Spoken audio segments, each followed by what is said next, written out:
I call the Honourable Stephen Joyce.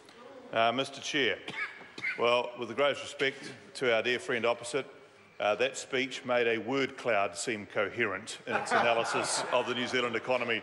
I've never seen such a string of platitudes incoherently brought together in such a way to not achieve a single thing, but that is Dr Clark, Mr Speaker.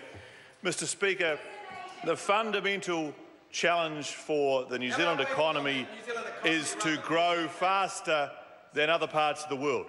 And since this government has been in office, Mr Speaker, no matter what Mr Clark says, this country has performed better than most developed countries in the world.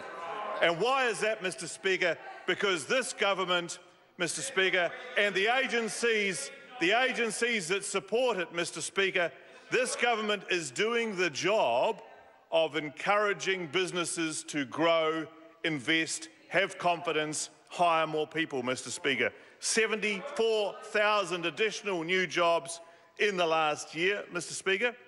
And actually, Mr Chair, sorry, the 74,000 jobs in the last year and the growth rate of 2.6% in the year to March, 2.6% growth compared to 2.3 in Australia, 2.4 in the UK, 2.7 in the US, 2.1 in Canada, -1 in Japan and 1% in Germany, Mr Chair. And Mr Chair, fundamentally, the opposition go on about diversification of the New Zealand economy. Well, it's happening in front of their eyes and they hate it.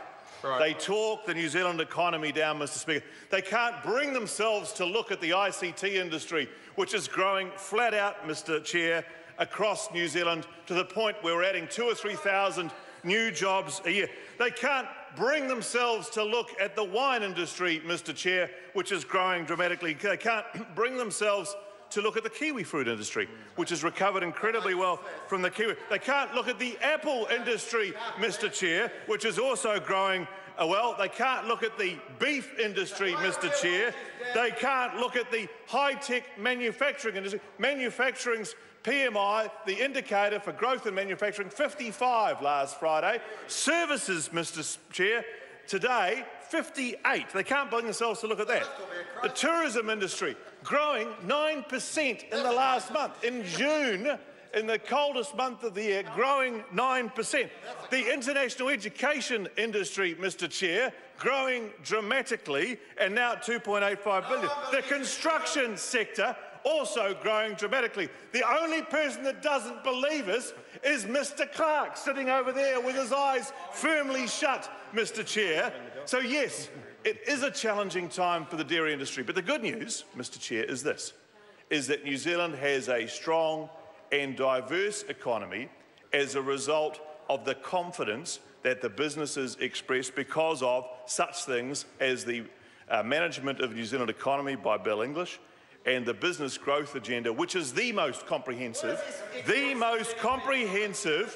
program of work in the New Zealand economy in decades, Mr Chair. 350 different initiatives. Weirdly, 3 years in, the opposition still hasn't read it, but then that probably indicates their level of depth and analysis, Mr Chair, of their approach. So the export sector, the free trade agreement with Korea, Mr Chair, the World Trade Organisation's government procurement, that stuff isn't going to make headlines, but I tell you what, it means a lot to manufacturers all over New Zealand, Mr Chair. I talked about ICT. On the tourism side, such things as the national cycle trails, which they've gone a bit quiet on because they know that regional New Zealand knows that it's working for them. Things like the convention centre, which they're opposed of, and they'll still be opposed to, but they'll still turn up at the opening, Mr Chair. That sort of thing. Investment, encouragement of skills. We talked about the ICT graduate skills today.